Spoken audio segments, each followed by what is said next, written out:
ngi leen nuyu yéen ñëpp di leen ñaanal bëccëgu jàmm ak salaam. am nañu ay jafe-jafe pour am xaalis pour financer seen économie Sénégal nag économie bi du si gën a bëri informel mooy ñi xamante ne ñuy jaay ci biti ñi xamante ne ñoom xëy na dugguñ ci mbirum banque dugg ci mbirum leneen dañuy yore seen taaba di ko jaay.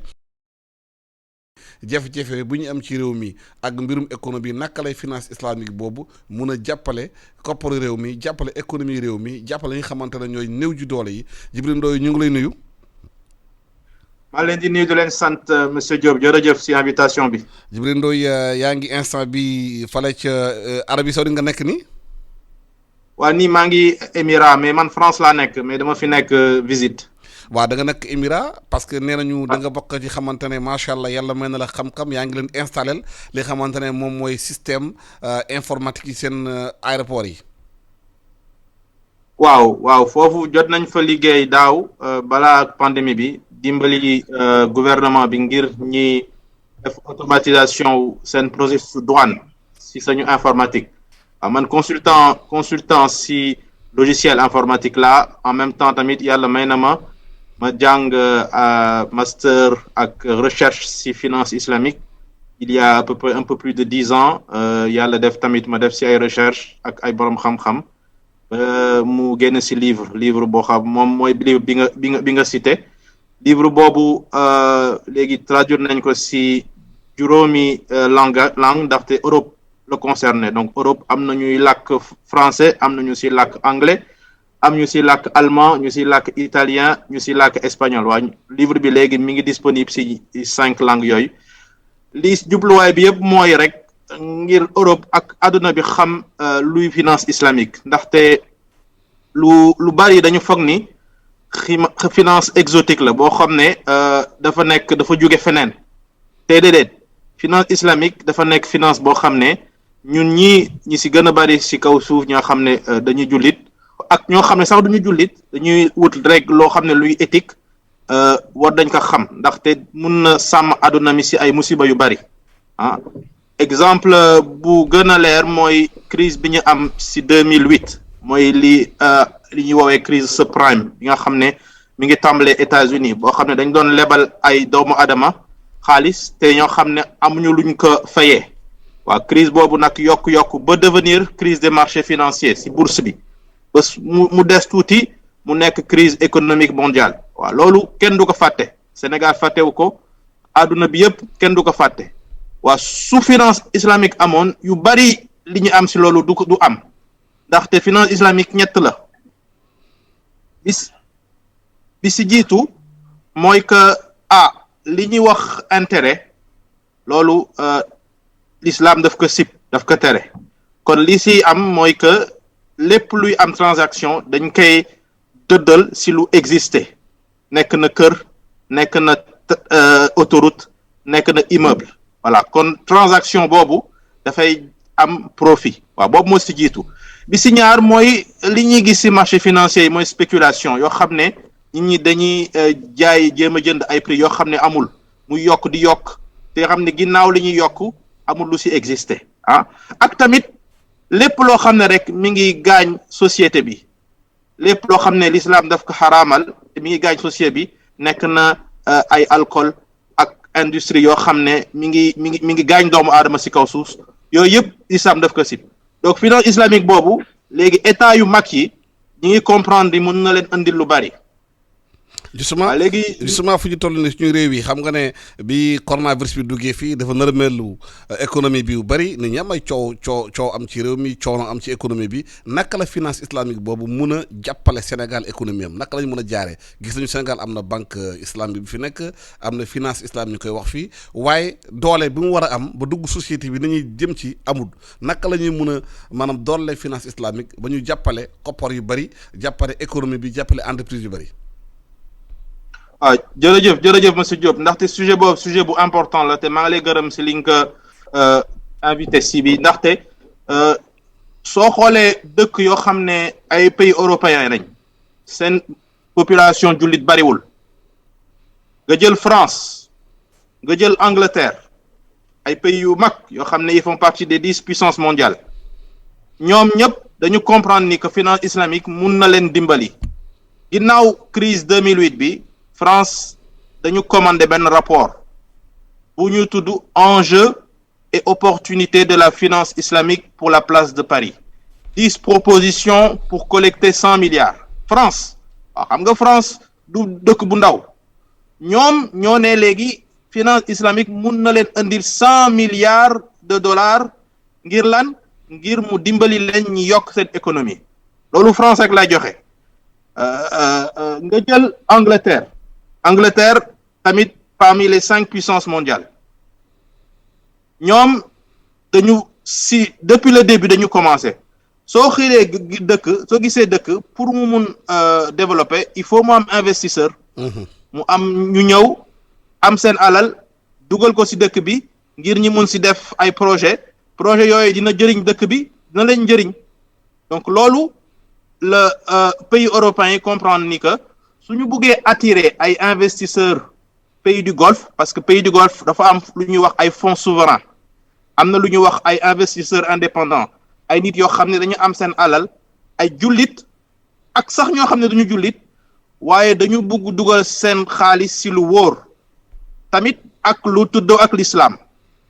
kon investisseurs yooyu ak fonds souverains yooyu pour attirer leen il faut que nga créer environnement boo xam ne dina leen rassurer loolu la Angleterre def 2014 Angleterre mooy premier pays européen bu émettre sukuk ñi ngi émettre sukuk mooy lan mooy léegi man bugg naa tabax université bu mag waaw wala bugg naa tabax benn autoroute bu mag autoroute boobu du ma ka tabax ci def intérêt maanaam da nga may jox xaalis suba mu andil la 6% déedéet li l'islam di wax mooy dañuy def sukuk loolu état sénégalais def na ko ba pare mais damay expliquer rek importance bi pour état sénégalais sukuk boobu mooy lan investisseurs yi dinañ ñëw indi seen alal état sénégalais ne leen xaalis bi dinañ ko jël tabax ci autoroute Dakar ba Tambacounda masalan waa léegi suñ dugalee xaalis boobu lii ñi mun am ci bénéfice autoroute bi dinañ leen ci fay seen bénéfice ba fay bi jeex bañ ci am bénéfice ci la loogu nag la état sénégalais jëndaat autoroute bi kon infrastructure ñu soxla ci Sénégal ak pays sous-région yëpp su fekkee ni ñun taxaw nañ def environnement économique boo xam ne dina am régulation investisseur pays du Golfe yu bari nañ mun ñëw dimbali ñu ci projet yu mag yooyu loolu benn exemple la loolu tax même Angleterre mi ngi nii récemment émettre sukuk 500 milliards de livres sterling dañ ko émettre 500 milliards de livres sterling balaa muy jeex investisseurs yëpp jël nañ ci kon exemple boobu mooy exemple bu concret boo xam ne mën na dimbali état sénégalais émettre na sukuk 2016 émettre woon na sukuk 2014 mais loolu yëpp des na ndaxte mun nañ ci am lu gën a bari loolu donc loolu mooy premier exemple bi ma bëggoon joxe ci importance su finance islamique ndaxte loolu c'est macro dëkk bi ñu am suñu Sénégal dañ ko war a tabax war dañ ci tabax ay route infrastructure war nga ci tabax ay université war dañ ci tabax ay hôpitaux gis nañ ni léegi Covid bi ñi ngi sonn ci hôpitaux yi ñi ngi sonn ndaxte amuñu infrastructure yu doy loolu yëpp dañ ko war a comprendre ginnaaw Covid ne xam ne léegi santé ak éducation ñaari aspect la suñu économie yoo xam ne mënuñu ko fàtte te dañ ci war a investir donc investissement boobu dafa laajte mu am ñu ñëw dimbali ñu ci loolu nag ci la suñu dëkk bi war a xalaat léegi beneen aspect parce que wax nañ ni ci sujet bi dañu bëgg discuter digital ak lu ñuy wax technologie financière xam nga Sénégal am na ñu bari ba léegi amuñu compte bancaire ñi ngi liggéey seen économie di def seen commerce ak ay billets maanaam mooy loolu yëpp am na ay limites ndaxte ñu ci gën a bari ñi nekk ci àll bi ñu ci gën a bari dinañ sonn ci seen liggéey ndaxte am na yoo xam ne duñ ci mën a jot waaye étude bi PricewaterhouseCoopers moo ko def et puis même Banque mondiale confirmé ko que augmentation 10% ci taux de digitalisation wu dëkk dina yokk facilement de quasiment 0,75% produit intérieur brut waaw ay termes techniques la mais su ma ko waree résumer mooy lan lu ëpp dëkk bi utiliser téléphone yi utiliser internet pour créer ay services yoo xam ne dina dimbali doomu aadama yi ci dëkk bi lu ëpp dina yokk richesse su dëkk bi donc loolu la ñuy wax digitalisation loolu tax dafa am lu ñuy wax digitalisation index te soo xoolee dëkk yi xam ne ñoo gën a am taux de digitalisation seen PIB seen produit intérieur brut moo gën a kawe nga jël ay dëkk comme Singapour même Arabie Saoudite bi ñuy wax nga xam ne ñun Sénégal dëkk 95% jullit nga gis Arabie Saoudite dañu dem ba nga xam ne léegi amoo benn service boo mun a laaj ci dëkk bi boo xam ne da nga koy def ci bureau lépp ci téléphone nga koy def aj bi sax boo xam ne moom nga war a inscrire mënunoo ko def ci bureau aj pour dem aj il faut nga inscrire ci site internet loolu dina yombalal dund doomu aadama yu bari loolu tax gouvernement bi dafa war a aussi dimbali entrepreneurs yi pour ñu mun pouvoir créer ay services yu bees. mais boo ko bëggee créer Sénégal da ngay créer service adapté parce que sénégalais yu bëri xëy na dégguñu tubaab dégguñu anglais xëy na digitalisation moo ko def xëy na si langue nationale yi xëy na ak olof ak yooyu yeneen langue yi xamante ne dina accès population bi. waaw mais loolu mënta ñàkk soo gisee am na ay dëkk yoo xam ne Arabie Saoudite ñoom arabe la ji làkk mais def nañ ma nga xam ne arabe tamit mi ngi si seen digitalisation en langue du problème mais il faut juste que ñi encourager ko. digitalisation mënul ñëw rek ci entrepreneurs yi il faut que gouvernement bi dimbali leen te loolu c'est un principe de base une réforme par le haut est beaucoup plus rapide c'est-à-dire su gouvernement bi tegee en place ay structures pour dimbali entrepreneurs yi pour aussi attirer investisseurs yi si la économie bi di gën a mun avancer si ni mu gaaw mais li nga wax dëgg la c'est-à-dire que langue bi et puis formation bi et puis communication ndaxte yooyu yëpp c'est un tout marketing expliquer citoyens yi naka la ñuy utiliser ay services yu bari pour si seen dund au quotidien mu gën a yomb yooyu yëpp dafa laaj ay investissement dafa laaj aussi formation dafa laaj communication mais études yi prouvé nañ que dëkk yëpp yi ko def ils ont gagné entre 1 et 2% de croissance en PIB. mais bu ñu ñëwaatee si kaname tuuti si maanaam finance islamique Sénégal xam nañu am na finance islamique gouvernement bi créé nag structure yi fay def waaye dafa mel ni amul doole fii Sénégal est-ce que yaakaar nga banque classique yi fi nekk xamante ñoom ñu nekkuñu finance islamique du ñoom ñooy bañ a yombalal yi fii ba population bi xam lan mooy finance islamique dem fa parce que bu finance islamique installé wu fi xëy na banque yooyu intérêt yu ñuy am dootuñu ko amati. waaw loolu dëgg la c'est-à-dire que. historiquement banques yi am Sénégal ay banques yoo xam ne elles sont issues de groupes occidentaux bon groupe yooyu ñoom yàgg nañ def ay produits financiers yoo xam ne c'est des produits financiers qui sont pas en phase avec la finance islamique donc léegi soo ko buggee changer du jour au lendemain day créer conflit d'intérêt looloo tax pour mu accélérer finance islamique il faudrait que aussi mu am ay groupes yoo xam ne c'est des groupes externes yoo xam ne ñoom de base ils ont déjà cette connaissance te loolu am na déjà c'est-à-dire que soo gisee Banque islamique du Sénégal groupe Tamwil yooyu yëpp c'est des banques yoo xam ne ils ont déjà l'historique ils ont déjà l'expertise mais je reviens maa ngi ñëwaat mi ma waxoon au début c'est-à-dire que investisseur yoo xam ne dañuy ñëw ubbi ay branche loolu dina yokk aussi taux d'employabilité c'est-à-dire que su ay investisseurs ñëwee dinañ mun ubbi banque am ñu bari ñu ci am liggéey mais surtout lii may doole banque islamique mooy que gouvernement Sénégal yombalal investisseurs étrangers yi pour ñu ñëw établir ubbi ay banque yu bees parce que am na benn réalité aussi te loolu mënuñu ko nax c'est-à-dire que banque islamique mënul am dëkk boo xam ne am nga 95% population de confession musulmane mënoo ñëw rek ne am na ñetti banque islamique doyul suñu xoolee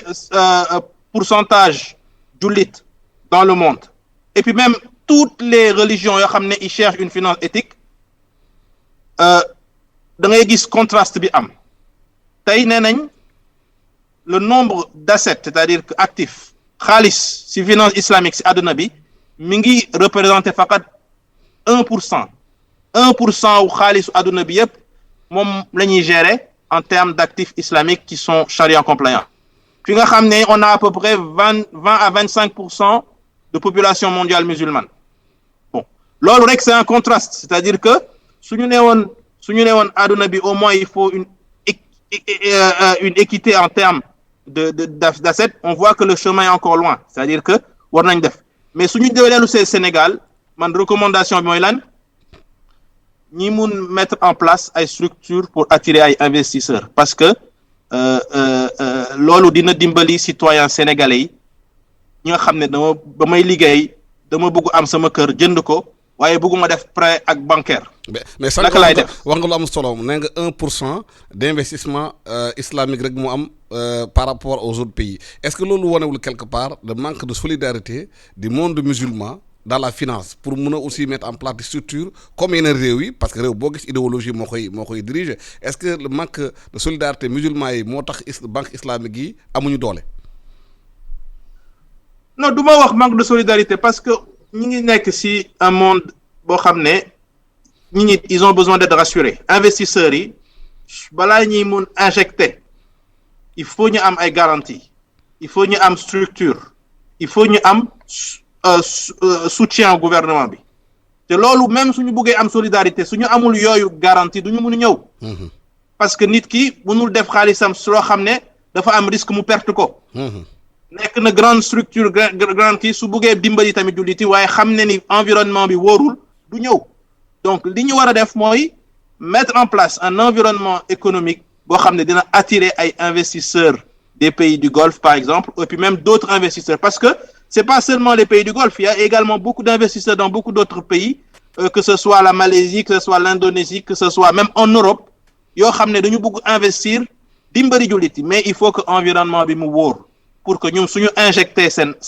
xaalis mu mun leen dimbali ñu am bénéfice ba pare dëkk bi tamit dem ci kanam donc loolu mooy importance bi ñu war a def c'est-à-dire que looloo tax France comme je l'ai dit dañu commander étude bi elle est disponible mi ngi tudd rapport Jouini-Pastré enjeux et opportunités de la finance islamique pour la place de Paris Europlace 100 milliards de dollars à collecter avec la finance islamique loolu c'est le gouvernement français qui l'a commandé malheureusement pour des raisons géopolitiques jotul continuer mais exemple boobu rek mun na la wan ni que enjeu bi il est énorme mais fii fu nga jël l'Afrique on est un continent avec quasiment 1 milliard d'individus les nee nañ fii ak 2050 on va atteindre les 2 milliards si 1 milliard yooyu nee nañ presque moitié bi 446 millions ay jullit lañ 446 millions ay jullit lañ waaye léegi nga jël 446 millions jullit ñi ngi liggéey ñi ngi am seen business moo am ay entrepreneur waaye ñooñu ñëpp su fekkee ni ñoom am nañ ay service finance islamique xam nga jullit du ne déedéet finance islamique li ñu bëgg wax fii c'est que finance islamique aussi nekkul finance su jullit kese loolu tax borom xam-xam sax dañu ne waruñu ko woowee finance islamique parce que dafay mel ni rek jullit rek ñoo ko war a bénéficier non li ñu koy wax mooy finance éthique mooy que nit ki su fekkee ni dafa am besoin dañuy am dañuy déggoo pour ñu partager profit ak perte nekkul ni rek da ngay ñëw ma soxla xaalis ma jox la nga ne la fii ak 10 ans di nga ma rembourser ak 5% su ma pertee sama liggéey kon léegi remboursement yi mënu ma ko def agio yi di wàcc ba nga xam ne finalement du ma mën rembourser mais li ma waroon rembourser initialement mooy gën a yokku waaw loolu injustice la ci doomu aadama parce que nit ki mi ngi daan dooleem waaye léegi musiba am ñu wax ko mu war a gën a rembourser finance islamique nee na loolu amul su nit ki amee aajo dañuy def partenariat ma jox la exemple su fekkee ni da nga bëgg jënd kër banque bi du la ñee xaalis baa ngi nii jëndal sa kër 5% déedéet banque bi dañuy associé man ak yow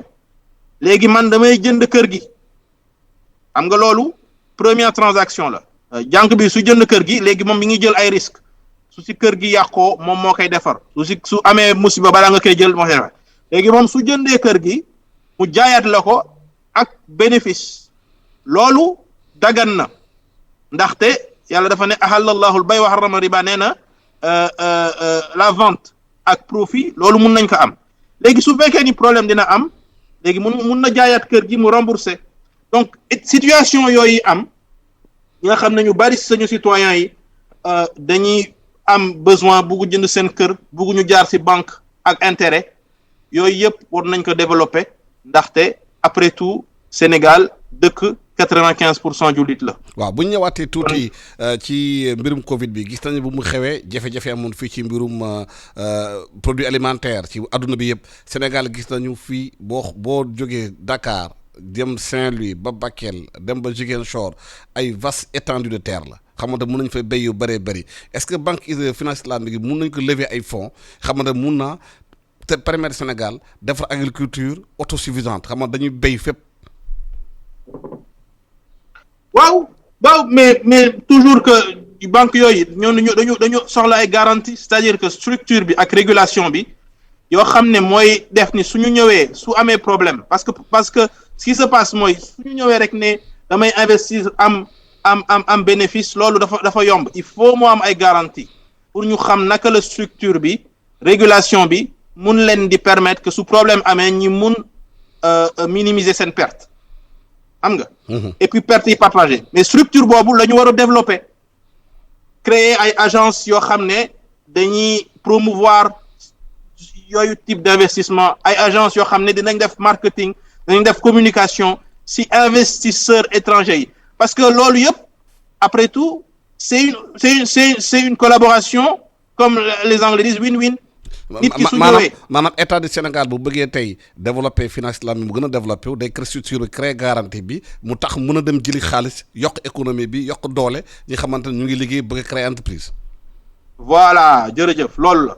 ba pare tamit dimbali entrepreneurs yi jeunes yoo xam ne dañu bëgg a ubbi seen société te bëgguñu jaar ci banque bu leen jox prêt intérêt naka la ñuy def am na loolu finance islamique musharaka nga dem ci institution mu ñëw ne la léegi dañuy associé moo xool ce projet léegi ñoom ils vont injecter ngeen nekk associé projet bi su marché léegi ñoom dinañ ci jël seen bénéfice yow nga jël ci sa bénéfice am nga donc yooyu yëpp dafa nekk ay structures yoo xam ne dañ ko war a développer soo gisee finance islamique am na une variété de produits financiers yoo xam ne dafa laaj une régulation dafa laaj également une structure de base pour pouvoir le promouvoir. kon xaalis pour financer économie am na ci finance islamique il suffit de s'organiser pour aller le chercher loolu la. tout à fait te on le voit bien c'est-à-dire que léegi les économies les plus dynamiques aujourd'hui c'est les économies des pays du Golfe nga jël Qatar nga jël Émirats arabes unis nga jël Arabie saoudite mais yooyu yëpp ñoom seen financement c'est basé sur la finance islamique. nga jël Malaisie c'est aujourd'hui l'une des références en finance islamique te ñoom ñëpp tous ces pays soo xoolee seen structure de financement ay agence la yoo xam ne dañ si injecter ay ressources ak personnel ak expertise pour ñu promouvoir finance islamique en termes de communication en termes de marketing en termes d'accompagnement des entrepreneurs xam nga ñooñu ñëpp dañu soxla ay structures institutionnelles yoo xam ne ñoom ñooy dimbali entrepreneurs yi ñooy dimbali particuliers yi ñooy dimbali institutions yi pour que tout ce qui va être fait sera fait dans le cadre d'une finance éthique. yow sénégalais nga yaa ngi bitim réew di fa liggéeyal ay Arabie Saoudite di defar foofu seen douane informatique ak yu bëri lu tax Sénégal woo wala ubbee ñëw liggéey pour Sénégal. waaw xam nga xëy na dafa jotagul rek mais xëy na dina jot c'est-à-dire que li si gën a bari mooy environnement bi man waxtaan naa ak ay collègues yu bari yoo xam ne dañu bugg a defal Sénégal mais li ñu gën a soxla mooy mu am ay environnement yoo xam ne day am ay structure yu mun dimbali sénégalais diaspora yu bugg dellu si ay garantie ay accompagnement parce que loolu la ñu bañ déception nit ki su fekkee ni mi ngi liggéeyal àdduna bi ay nit ay dëkk yu bari moom dëkkam bëgg na ko liggéeyal mais tamit il faut que suy ñëw mu am ay structure garantie yoo xam ne dina ko dimbali mu réussir li mu bëgg def te réussite boobu nag partenariat la looloo tax ma ne il faut que ça vienne par le haut il faut qu'il y ait une volonté gouvernementale boo xam ne dinañ injecter ay structures avec des ressources qualifiées yoo xam ne dinañ mën accompagner tous ces volontaires de la diaspora yoo xam ne dañu bëgg ñëw liggéeyal Sénégal dimbali Sénégal mais loolu yëpp il faut que ñi mettre ko en place te xëy na léeg-léeg jotagul ñu ñaan yàlla nag mu gaaw. maa ngi lay gërëm di la sant temps bu ñu doon jox jeex na Djibril Ndoye yow ma fàttali yow sénégalais nga yaa ngi liggéey ci pays yu bëri pays de golfe yi defar seen système de douane informatique yëpp de digital te tamit nekk spécialiste finance islamique da nga génne benn téere bi nga xamante mu ngi tudd finance islamique en Europe état des lieux des produits et des services te livre bokk na ci juróomi livre yu ñu primé foofu ci Europe ngir finance islamique te nee nga finance islamique nekk na nga xamante ne levier bu état bi bu ci appui yi mun na indi koppar yu bëri pour dimbali maanaam économie Sénégal créer emploi dimbale xale yi ñu lay gërëm di la sant ñaanal bëccëgu jàmm foofu ca fa nga nekk Émirats arabes xam naa ne heure bi foofu war na jot ay midi et quelque fii nag ñu ngi doog a yeewu fii ci Sénégal ñu lay gërëm di la sant di ñaanal bëccëgu jàmm jërëjëf Djibril